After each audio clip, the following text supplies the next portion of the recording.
I have something very important to tell you. You're charged with some very serious crimes.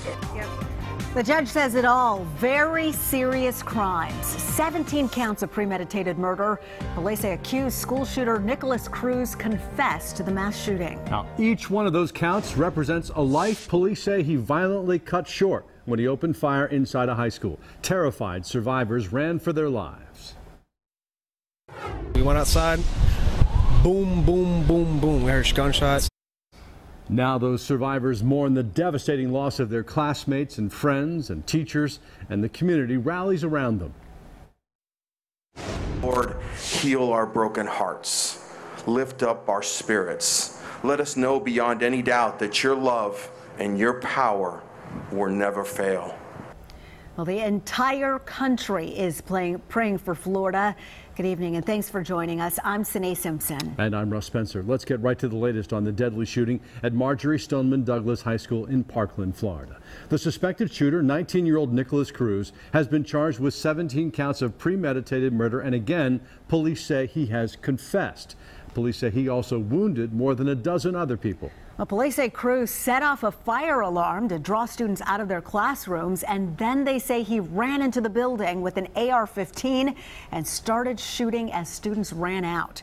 Florida's Attorney General says she's certain that prosecutors will seek the death penalty. We have team coverage of the deadly school shooting tonight. Fox 5 anchor Tom Haynes is in Parkland, Florida, and Tom, Cruz made his first court appearance just a couple of hours ago. Russ and Sine, we've only been on the ground about 3 hours now, and the moment we step foot in Fort Lauderdale Hollywood International Airport, there's a sense of grief and shock. It's palpable. Even folks traveling in and out of this area, you can see it in their faces. It's all they're talking about in places like the airport, on buses that run around this city. And of course, when you're out and about in the community and you run into parents and students, and as you get closer to Marjorie Stoneman Douglas High School, which is only about 1,000 yards behind us, those feelings become only more intense. Let me set the scene for you of where we are. Again, we are in Parkland, Florida. It's just north and west of Fort Lauderdale, right on the Broward and Palm Beach County line. The Everglades are only about 5 miles to the west of us. This is a new community. It's an affluent community, and I want to show you the scene as it stands right now. It's still an extremely active investigation scene.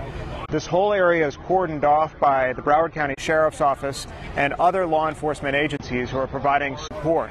We have media here, Russ and Sine, literally from all over the country. Just take a look around me here.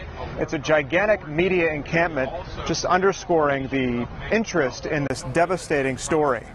Nicholas Cruz, the 19-year-old gunman who killed 17 people inside Marjorie Stoneman Douglas, was in court today. He made an appearance before a judge, only a brief appearance. It was only about 3 minutes long, where the prosecutor asked Cruz and be held without bond. His attorney didn't oppose that request, so he's going to stay in jail without bond. She did say that Cruz did invoke his right to silence, and that was the only time that he spoke during the entire hearing, to confirm his name to the judge and then on to maintain his right to silence. Now, this afternoon, police revealed new information about how Cruz was arrested. They say he fled from the school building into a nearby neighborhood. Coconut Creek Police Officer Michael Leonard was looking for Cruz and just happened to spot him in a neighborhood nearby. He looked like a typical high school student, and for a quick moment I thought, could this be the person? Is this who I need to stop? Training kicked in. I pulled my vehicle over immediately, engaged the suspect. He complied with my commands and was taken into custody without any issues. Very brave officer there indeed, who took Cruz down. He was initially taken to the hospital for breathing problems, and then he was taken off to jail. We are learning so much here on the scene in Parkland, Florida. We're learning more about Cruz's background, his complex and complicated, and really his troubled background. A leader of a white national group called the Republic of Florida has confirmed tonight that Cruz was a member of its organization and that he had actually participated in some exercises in Tallahassee. They say his mother died back in November. He was expelled from Marjorie Douglas High School last year after an altercation with another student there. He then moved in with some family friends. We don't know why he did that, but they acknowledged that he had this very powerful weapon, an AR-15, that was locked in a cabinet, they tell us.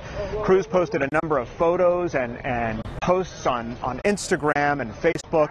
He threatened his peers and talked about killing animals. The FBI special agent in charge of the Miami Bureau is also investigating tonight whether Cruz posted a comment on YouTube last September saying he wanted to be a professional school shooter.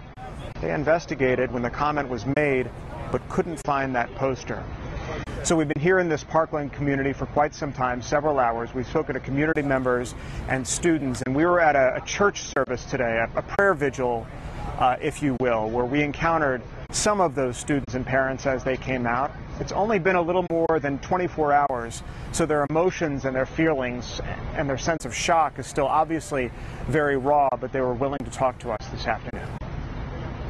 Please show us your purpose and give us the opportunity to do something productive as a result of this. My hope is built on nothing less than Jesus' blood. This service really showed just how the community comes together, just to see everyone come out together, pray together, and just be unified as one. Multiple schools also. It's a blessing to see it. Everyone came out today mostly because they're mourning the deaths, and but we came together mostly because of God and just fellowship and comfort for other people. It is right that we have been here praying for all those affected by the catastrophic events of yesterday. It's crazy. It's like you don't know what to believe. Came as a surprise when we all found out. It was just unimaginable. We just were in shock. It's scary just to know it could happen to anybody. You never think it would happen because like Parkland is so small. The bravery of those students was amazing, and their forthcomingness about what happened is remarkable. How they can gather their thoughts after such violence erupted in their school and how 17 of their classmates are dead tonight. President Trump spoke from the White House not too long ago, the president calling the scene one of a terrible tragedy. The hatred and evil that permeated this school is beyond imagination, and he had a message for all children across the country who attend school. I want to speak now directly to America's children, especially those who feel lost, alone, confused, or even scared. I want you to know that you are never alone and you never will be. You have people who care about you, who love you, and who will do anything at all to protect you. If you need help, turn to a teacher, a family member, a local police officer, or a faith leader. Answer hate with love, answer cruelty with kindness. President Trump from the White House today. Florida Governor Rick Scott, who was out of the state when the shooting happened, was here not too long after it happened. He talked about legislation that is moving through the Florida legislature right now concerning background checks for powerful weapons like the AR-15 as it relates to mental health. Listen to what the governor had to say today. Next week in Tallahassee, I'm going to sit down with state leaders. We're going to have a real conversation about two things. How do we make sure when a parent is ready to send their child to school that in Florida, that parent knows that child is going to be safe? Number two, how do we make sure that individuals with mental illness do not touch a gun?